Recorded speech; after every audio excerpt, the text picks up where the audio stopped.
welcome to the news on Enyimba TV. We are reaching you from Aba, the commercial and industrial hub of Abia State, Nigeria. First, here are the top stories. President Tinubu vows to strengthen local governments to tackle insecurity. Cano Emirate also continues as BAYERO and SANUSI receive district head at separate palaces. Enyimba TV and Radio Limited celebrates Children's Day with kid OAPS in Aba. These and other stories plus foreign, business and sports shortly. Thanks for joining us on the news update at this period. I am Esther Chima. Now the news in details. President Bola Tinubu has celebrated Nigerian children who he described as bearers of the nation's touch into the future. Tinubu, in a statement by the presidential spokesman Ajuri Ngelale, rejoiced with parents, guardians and families across the nation and called for a reinforcement of the family unit as a place where the sacred values of honesty, modesty, hard work and charity are passed down to the shining lights of tomorrow. The president stated that his administration is sparing no effort in ensuring that Nigerians' children have a solid footing for the realization of their dreams. This is coming as the wife of the president, Senator Oluremi Tinubu, at a special Children's Day celebration at the Aso Rock Villa, described children as sources of immense joy who need to be given more love, care and compassion by parents and guardians.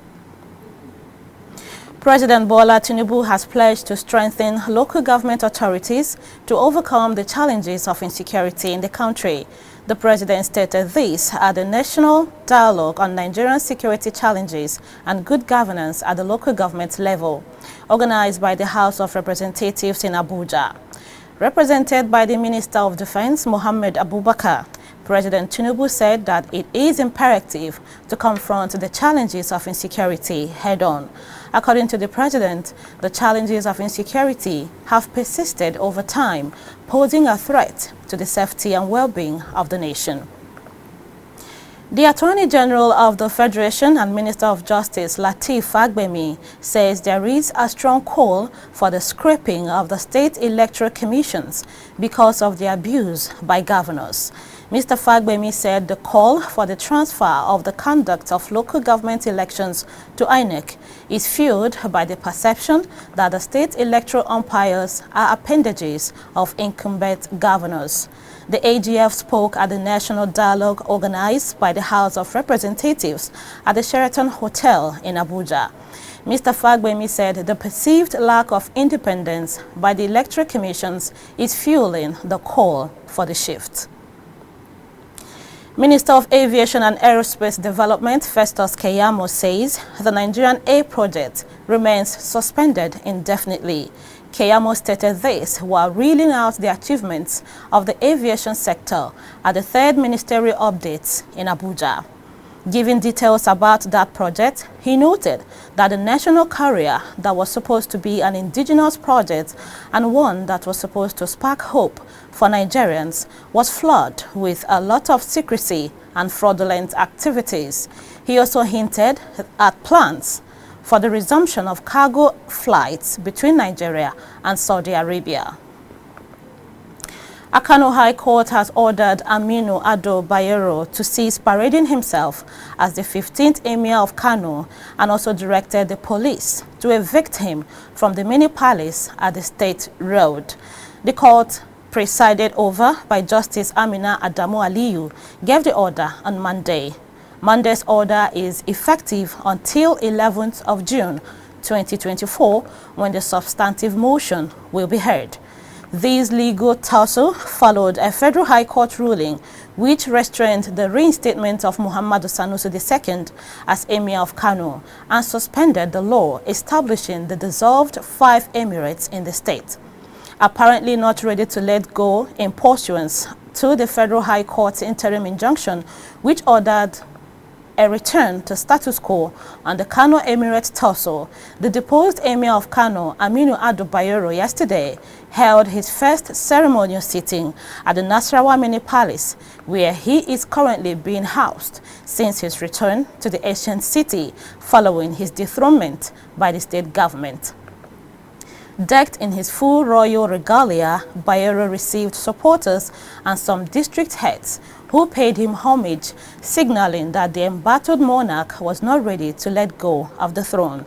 Meanwhile, the reinstated Emir, Muhammadu SANUSI II, has also been conducting similar ceremonial sitting at the main palace, where 40 out of the 65 district heads in the state have paid him homage so far. Enyimba TV News understands that the power struggle between SANUSI and BAYERO for the royal stool has thrown the state into controversies after Governor Abba Yusuf signed the Kano State Emirates Council law, followed by the issuance of reappointment letter to SANUSI. Meanwhile, Deputy Governor of Kano State, Aminu Gwazo, has apologized to the National Security Advisor, Nuhu Ribadu, for implicating him in the ongoing emirship dispute in the state. Gwazo had alleged that Ribadu played a role in the return of the deposed Emir of Kano, Aminu BAYERO, to the state by providing him with private jets. However, Ribadu denied the accusations and threatened legal action. At a press conference at the government house, Kano, Gwazo apologized to Ribadu, clarifying that the government was misinformed about his involvement in the ongoing crisis. Anti-Julius Abure protesters who were at Labour Party's headquarters in Abuja to notify the party leadership of the confirmation of Abure's suspension from the party were yesterday attacked. The attack against the protesters were carried out by an angry mob suspected to be thugs loyal to the national chairman of the Labour Party, Abure. The protesters, it was gathered, were Labour Party supporters from the Edo State chapter who were at the party secretariat to demand Abure's removal. Commotion broke out when the anti-Abure protesters stormed the party headquarters in several vehicles, holding placards and chanting solidarity songs. As soon as the protesters stepped out of the vehicles, the suspected thugs loyal to Abure swooped on the vehicles with sticks and other objects, forcing the drivers to zoom off. A detachment of armed policemen and operatives of the Department of State Security, however, intervened when the thugs started throwing stones into the nearby secretariat of the Nigerian Union of Journalists in pursuit of reporters who were covering the fracas. Bayelsa State Governorship Election Petition Tribunal, sitting in Abuja, has affirmed the re-election of Governor Duye Diri of Bayelsa State. The tribunal, led by Justice Adekunle Adeleye, dismissed as lacking in merit the petition filed by the All Progressives Congress APC and its candidate Chief Timi Priye Silva. In its unanimous decision, the tribunal held that the petitioners failed to adduce any credible evidence to substantiate any of the allegations they raised against the outcome of the Bayelsa poll. The tribunal held that the petitioners failed to file their additional proof of evidence within the 21 days allowed by law. Lawyers of petitioners and defendants both spoke to newsmen after the court ruling. Similarly, the Kogi State Governorship Election Petition Tribunal sitting in Abuja affirmed the election victory of Governor Usman Ododo of the APC in the November 11, 2023 governorship poll. Chairman of the Abia State chapter of the Nigerian Institute of Public Relations, Deacon Felix Olunwa, has been reported missing by his family.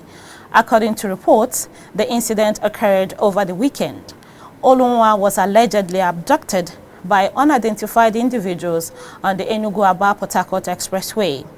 He had traveled to Aba to repair his uncle's sports utility vehicle at the well-known Aloji Motor Spare Parts Market after failing to fix it in Umuahia, the state capital. He was last seen leaving the Aloji Motor Parks Market area on the Ugunabo axis of the Enugu-Aba-Port Harcourt Expressway. Sources indicate that his wife, Dr. Mrs. Olunwa, mentioned that her husband departed from the location around 7 p.m. and that she spoke with him at about 8 p.m. while he was still driving home along the Aba-Port Harcourt Expressway. International Children's Day is celebrated annually on every 27th of May.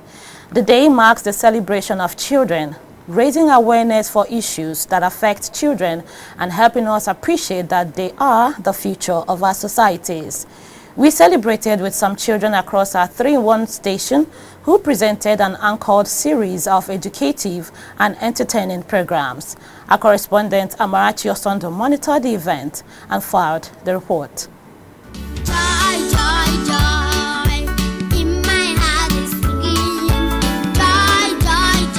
Children's Day celebrations offers children an opportunity to engage themselves in a number of social activities. It doesn't matter the physical state or condition of the child. These children are the future of many generations. In view of today, we featured some children in most of our engaging programs across our 3-in-1 station who took over the studio and anchored series of our programs. Their performances in the studio was captivating and commendable. They engaged in so many enlightening and fascinating discourse. At the end of the celebration, we spoke with some children who expressed their delight regarding the celebration. My name is Olivia Igwe.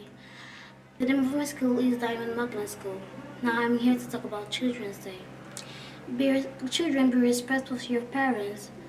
Be obedient. If they ask you to do something, you do it.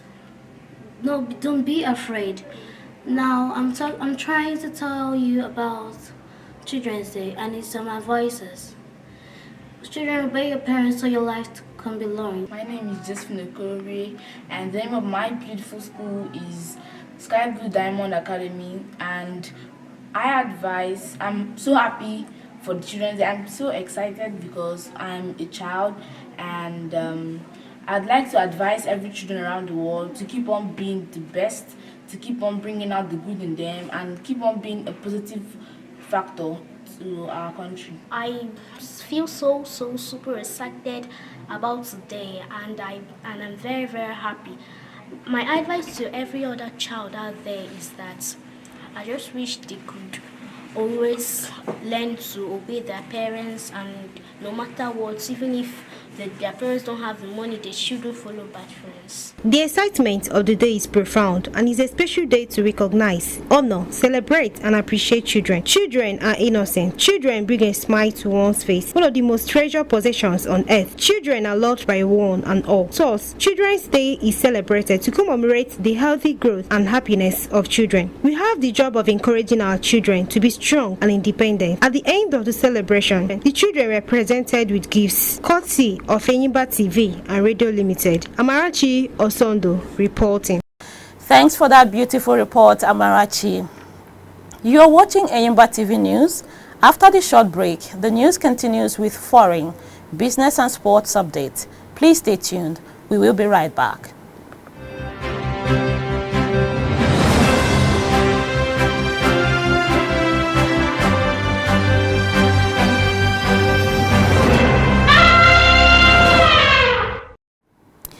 Welcome back and thanks for staying tuned. Now the news continues.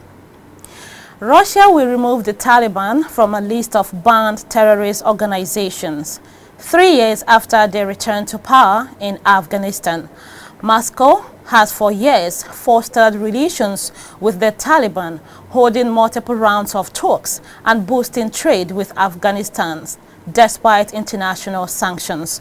The move could further boost diplomacy between Russia and Afghanistan, but would fall short of an official recognition of the Taliban government and what it calls the Islamic Emirate of Afghanistan. The Taliban seized power in 2021 from a US-backed government. They have enforced an extreme form of Islamic law that effectively bans women from public life. And now from the business sector, the Naira depreciated at the parallel section of the foreign exchange market yesterday. At the street market, currency traders, also known as Bureau de Change operators, quoted the Naira at 1,520 Naira to the greenback. The traders put the buying price of the dollar at 1,490 Naira and the selling price at 1,520 Naira, leaving a profit margin of 30 Naira. The figure represents a deadline of 10 Naira or 0.66% from the 1,510 Naira per dollar traded on May 24. However, in the official market, the Naira appreciated by 9.6% or 1,143 Naira to 1,339.33 kobo per dollar on Monday, from 1,482.81 kobo per dollar on May 24. And now from our sports desk. Amid the uncertainty of qualifying for the 2025 Under-17 African Cup of Nations, Nigeria and host Ghana will go head-to-head in the third-place playoff of the ongoing WAFUB Under-17 Championship at the University of Ghana Stadium on Tuesday. That is today. Nigeria and Ghana failed to qualify for the 2025 tournament after they were beaten in the semi-finals. Ghana lost 2-1 to Burkina Faso, while Ivory Coast edged out Nigeria 0-1 as well. However, both sides are still hoping there will be one or more spots for the Under-17 AFCON, with the Confederation of African Football yet to clarify how many teams will qualify from the zone for the continental showpiece. The sports story wraps up our news update at this period, but before we go, here is a recap of the top stories.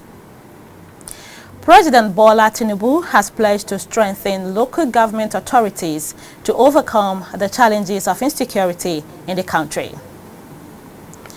Cano Emirate TUSSLE continues as BAYERO and SANUSI receive district head at separate palace.